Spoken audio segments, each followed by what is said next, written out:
आप सबका स्वागत करता हूँ। हम लोगों ने पिछले क्लास में क्लास 8 का हम लोगों ने स्क्वायर एंड स्क्वायर रूट के बारे में पढ़ा था।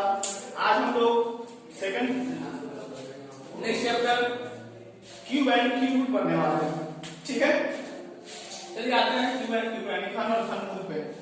क्यूब क्या होता है, किसको कहेंगे क्यूब कहेंगे? देखिए यहाँ पर कहता है मेरे number multiply by 3 times itself. जब किसी संख्या को स्वयं से 3 बार गुणा किया जाता है, जब किसी संख्या को स्वयं से 3 बार गुणा किया जाता है तो जो संख्या प्राप्त होती है वो हमारा घन कहलाता है। ठीक है, तो देखते हैं ये क्या है, 2 का क्यूब है। क्या होगा, 2 को कितना बार गुणा करेंगे? 3 बार। इससे 2 से यानी खुद से मल्टीप्लाई करेंगे। क्या होगा? 2 गुना 4, 4 गुना 8। तो याद क्या है आपका? ये आपका घन हुआ। ठीक है, उससे 4 का निकालेंगे तो 4 गुना 4 गुना 4। ठीक है, यानी वैसी संख्या जिसको स्वयं से 3 बार गुना किया जाए। देखिए यहाँ पर ये 4 है या फिर ये 2 है, दोनों क्या किया गया? स्वयं को 3 बार गुना किया गया है। तो इसे जो संख्या प्राप्त होगी वह संख्या क्या कहलाएगी? हमारा घन कहलाएगा। 4 का गुना करने 4 16, 16 का 4 से गुना करने तो 64। 64 ये भी क्या आपका होगा? घन होगा। ठीक है, फिर 8 का निकालेंगे उसी तरह से। 8 गुना 8 गुना 8 क्या होगा आपका? गुना करता है 512। उससे 9 का निकालेंगे, 9 गुना 9 गुना 9 तो क्या आएगा आपका? 729। दूसरे 11 का निकालेंगे तो क्या आएगा आपका? 1331। यानी जितने भी संख्या प्राप्त हुए हैं ये सभी क्या है? घन है। चलिए हम घन को डिनोटेड बाय a के पावर 3, यानी किसी भी नंबर के पावर पर 3 होगा तो क्या समझेंगे? वो क्यूब है। यानी क्या है? ये x क्यूब है। या फिर 2 के पावर 3 रहेगा तो क्या बोलेंगे? 2 का क्यूब। 3 के पावर रहेगा तो 3 का क्यूब। 1000 का रहेगा क्यूब तो लिखेंगे, बोलेंगे क्या बोलेंगे? 1000 का क्यूब। और y पे रहेगा 3 पावर में क्या बोलेंगे? y क्यूब बोलेंगे। a के पावर 3 रहेगा तो क्या बोलेंगे? a का क्यूब बोलेंगे। ठीक है, इस तरह से हम इसको डिनोट करते हैं। चलिए हम आगे बढ़ते हैं। चलिए हम आगे कुछ इंपॉर्टेंट पॉइंट्स है क्यूब होने के, कैसे पहचानेंगे कोई परफेक्ट क्यूब है कि नहीं वो देखते हैं हम लोग। फर्स्ट है आपका the cube of an even number is always even. किसी भी सम संख्या का घन जो होता है यानी क्यूब जो होता है वो हमेशा क्या होता है? सम होता है। और सेकंड है आपका cube of an odd number is always odd. किसी भी विषम संख्या का जो घन होगा वो हमेशा क्या होगा? विषम ही होगा। जैसे देखते हैं हम लोग ये क्या है? 1 है, 2 है, 3 है, 4 5 6 7 1 से लेकर 10 तक का हमने लिखा है क्यूब। ठीक है, चलिए आते हैं। 1 का क्यूब कितना हुआ? 1 एक विषम संख्या है। ठीक है, पहले वाले को ये सम संख्या है, ये सम है, ये सम है, ये सम है, ये सम है। हमने क्या देख रहे हैं कि 2 का क्यूब ये भी एक सम संख्या है। 4 के 3 64 ये भी एक सम संख्या है। 6 का 216 ये भी एक सम संख्या है। 8 भी एक सम संख्या है और इसका भी क्यूब क्या है? एक सम संख्या है। 10 भी एक सम संख्या है, इसका भी क्यूब कितना है? क्यूब कितना है? सम संख्या है। उस तरह विषम वाले में आते हैं। देखिए एक आपका विषम संख्या 3 है, उसके बाद 5 है, 7 है, 9 है। देखिए एक का जो क्यूब है वो भी आपका एक ही है, विषम संख्या है। 3 का देख लीजिए, 3 का क्या 27 है, 27 की विषम संख्या है। 5 में आते हैं तो 5 क्या है? विषम संख्या और इसका क्यूब भी एक विषम संख्या 125 है। उसके बाद 7 तो 7 का कितना है? 243 ये भी विषम संख्या है। 9 का देखते हैं तो 9 का क्या? 719 ये भी क्या है? विषम संख्या। तो कहने का मतलब एक सम संख्या का घन सम होता है और एक विषम संख्या का घन एक विषम होता है। चलिए अब आते हैं तीसरा नंबर आपका सम ऑफ 20 और कमाता विषम संख्या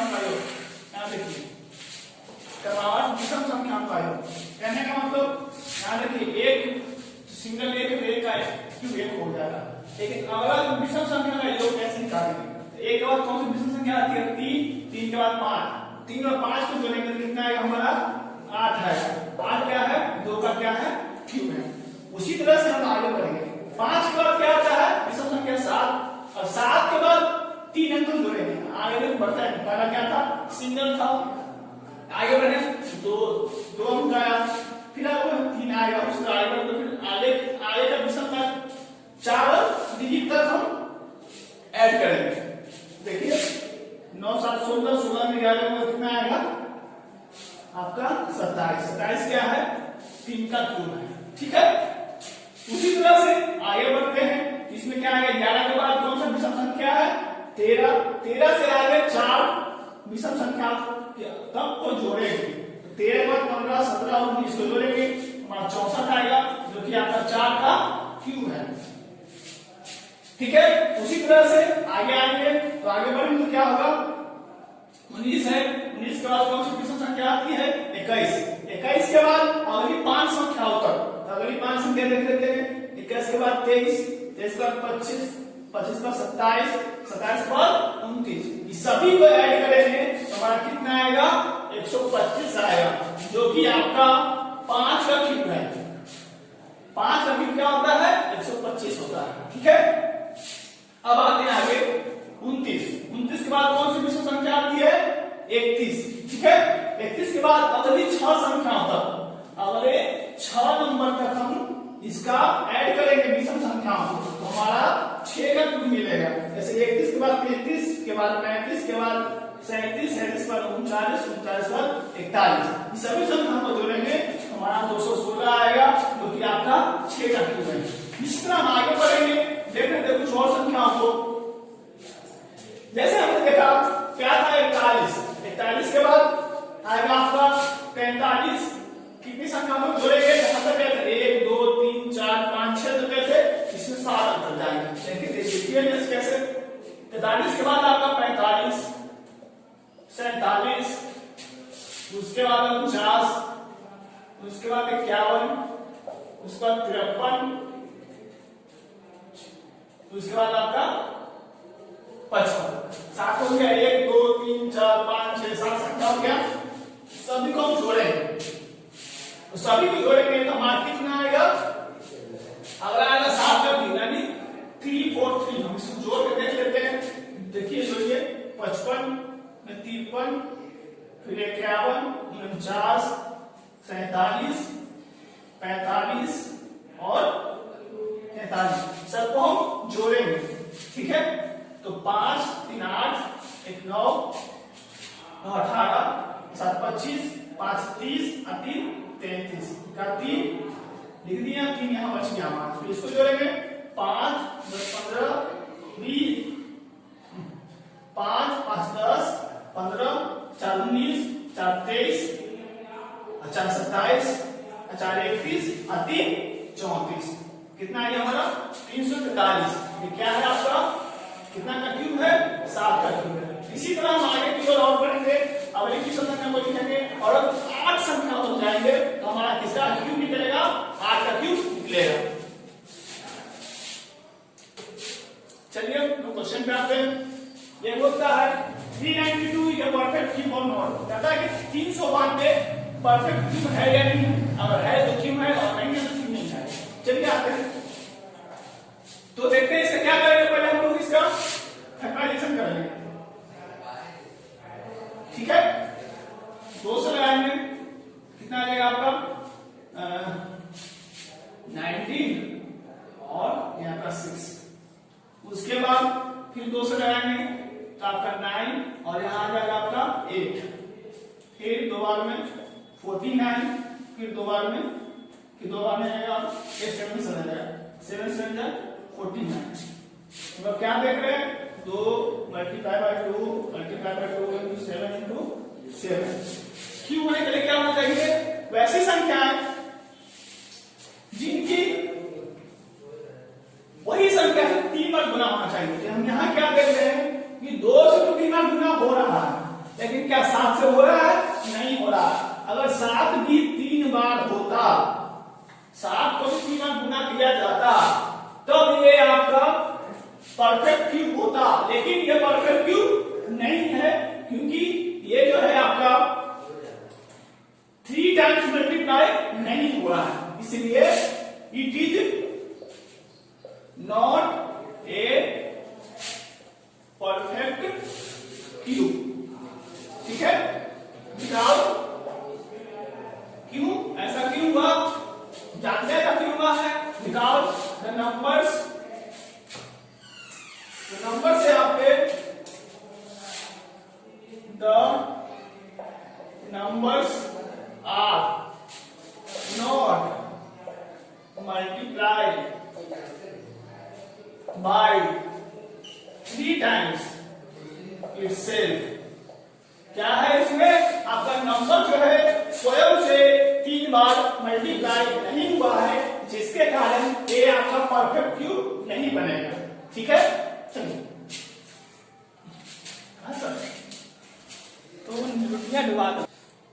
चलिए तो आते हैं घनमूल बेनी क्यूब रूट। देखिए क्यूब रूट क्या होता है? क्यूब रूट का हमेशा इस तरह रिप्रेजेंट करते हैं, यानी कहने का मतलब यहां पर हमेशा 3 होगा। ठीक है, यानी ये जो रूट रहेगा, रूट के ऊपर यहाँ 3 हमेशा रहेगा, तब समझिए कि क्या है? क्यूब रूट है। अगर सिर्फ ऐसा रहेगा तो ये क्यूब रूट नहीं होगा, क्योंकि ये यहाँ पर कुछ नहीं होता, इसका मतलब यहाँ 2 रहता है, क्या है? स्क्वायर रूट है। लेकिन यहाँ पर क्यूब रूट होने के लिए चलिए देखिए, मान लिया जाए हमको x का क्यूब रूट निकालना है, तो क्या होगा? ये जो होता है, ये पावर जब ये रूट हटेगा तो ये क्या चलेगा? पावर में 1/3 हो जाएगा। क्या हो जाएगा? ये जो रूट हटेगा यानी क्यूब रूट हटेगा तो ये x की पावर क्या हो जाएगा? 1/1, x की पावर 1/3 हो जाएगा। यानी अगर जब हम इसका निकाले तो हमारा x कैसे आया वो देखिए कैसे आया। पहले क्या था हमारे पास? x की पावर 3 था। ठीक है, जब ये क्यूब रूट हटा तो क्या हो गया? पावर में 1/3 से मल्टीप्लाई होगा तो क्या होगा? 3 से 3 कटेगा तो क्या बचेगा? हमारा x की पावर 1 यानी x बचेगा। ठीक है, उसी तरह से हम दूसरी संख्याओं का क्यूब रूट निकालते हैं। कैसे? आपका है 27, 64, इस तरह से क्यूब रूट निकालेंगे। तो क्या निकालेंगे? पहले इसका फैक्टर निकालेंगे।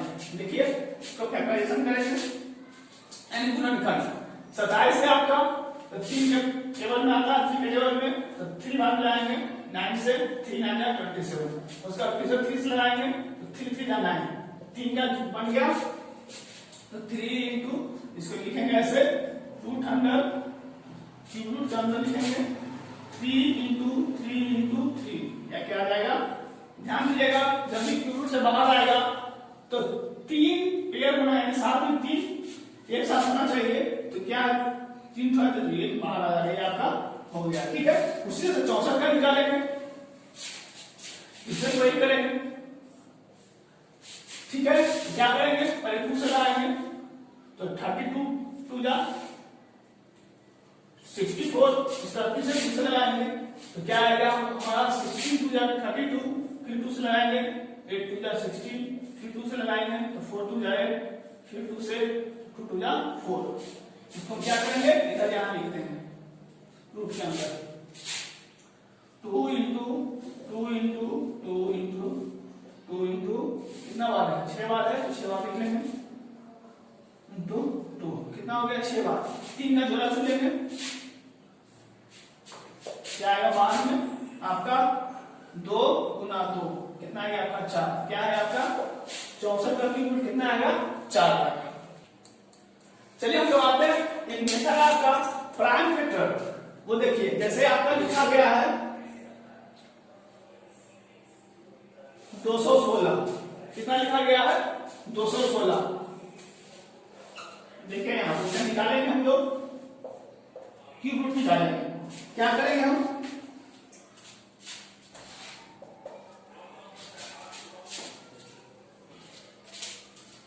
चलिए क्या करेंगे? 2 से लगाएंगे और एक फैक्टर निकालेंगे इसका, लेकिन इसका 2 अलग-अलग संख्या वैल्यू प्राइम फैक्टर बनेगा इसका। जैसे देखते हैं 2 से कितना आ जाएगा? 108, फिर 2 से लगाएंगे, फिर आपका आ जाएगा कितना? 54, फिर 2 से लगाएंगे, आगे आपका 27, फिर लगा लेंगे इसको, आपको 2 से लगाएंगे, क्या लगाएंगे, 6 लगाएंगे, तो 397, ठीक है।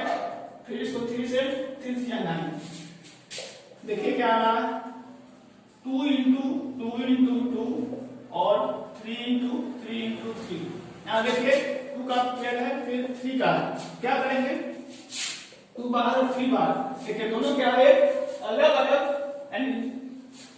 कंसेक्यूटिव नेचुरल नंबर है, दो लगातार जो लगातार संख्या है, इसलिए क्या है, प्राइम फैक्टर है, ठीक है। एंड इसके को क्या लिख सकते हैं, 2 गुना 3, यानी 2 का क्यू होगा, 3 का क्यू होगा, तो क्या होगा, 2 का क्यू, 2 गुना 2, और उसी तरह 3 का 3 गुना 3, तो ये आपका प्राइम फैक्टर है। चलो तो क्वेश्चन पे आता है, फिर से क्या निकालना है, क्यूब निकालना है, किसका, 7/9 का क्यूब निकालना है। हमने पहले निकाला था ओनली 7 का क्यूब या 9 का क्यूब निकालते थे, लेकिन हम क्या निकाला, फ्रैक्शन में दिया है, फ्रैक्शन में क्यूब निकालना, कुछ नहीं करना आपको, 7/9 का होल क्यूब करना है, 7 का क्यूब निकाल लेना है और 9 का क्यूब निकालना, और जैसा फ्रैक्शन लिखा हो वैसा फ्रैक्शन लिख लेना। क्या करेंगे, 7 into 7 डिवाइडेड बाय 9 into 9, 7 का क्यूब करके 7 का क्यूब फॉर्म में लिख लेंगे, और उसी तरह से 9 का क्यूब करके 9 का क्यूब नीचे लिख लेंगे, तो 9 का क्यूब कितना आता है आपका, 7 to 9, ये आपका आंसर हो गया, ठीक है। अगर क्यूब रूट निकालने के लिए कहेगा, मान लिया जाए क्यूब रूट ऑफ आपका दे दिया 1000 बाय, इस तरह से दे दिया, तो क्या करेंगे, देख लेते हैं हम लोग, फैक्टर मेथड से दोनों का क्यूब रूट निकालेंगे, ठीक है, क्यूब रूट, ठीक है। चलिए आगे एक फैक्टर निकालेंगे, तो क्या होगा, वो देख लेते हैं हम लोग, 2 से लगा लेते हैं, तो 1 2 ऐसे, चलिए 2 से लगा लेते हैं, कितना आएगा, 500, फिर 2 से 250, उसके बाद फिर 2 से लगाएंगे, 125, फिर 2 से लगेगा, उसको 5 से लगाते हैं, तो 25 से फिर लगाएंगे 5 से, तो आएगा 5, तो कितना आ गया, लिखेंगे ऐसे, जब क्यूब रूट निकालना है, बटा जो बटा में लिखेंगे, बटा नहीं रहेगा तो ऐसे ही लिखेंगे। चलिए कितना आ गया आपका, 2 गुना 2 गुना 2 गुना 5 गुना 5 गुना 5, फिर आप 1321 से इसका निकालेंगे, तो 1321 का निकालेंगे, उसके रहेगा 2 से 3 से नहीं रहेगा, तो चलिए लगाते हैं, ये 11 से रहेगा 121 बार में, ठीक है। फिर से लगाएंगे 11 से 121, 11 बार में 121 आता है, क्या आ गया आपका, 11 गुने 11, तो क्या आ गया आपका, देखिए यहाँ पर ऊपर में आ गया, सीधा कर दीजिए, जो आप लीजिए, 2 गुने 5/11, कितना आ गया आपका, 10/11। तो फ्रैक्शन अगर क्यूब या क्यूब रूट निकालने के लिए होगा, तो आप इस तरह से क्यूब और क्यूब रूट निकाल सकते हैं फ्रैक्शन का। चलिए आज के लिए इतना ही, मिलते हैं अगले वीडियो में, तब तक के लिए धन्यवाद। कृपया चैनल को सब्सक्राइब करें, वीडियोस को लाइक करें और बेल आइकन दबाना ना भूलें, ताकि नए वीडियो का नोटिफिकेशन आप तक सबसे पहले पहुंचे। धन्यवाद।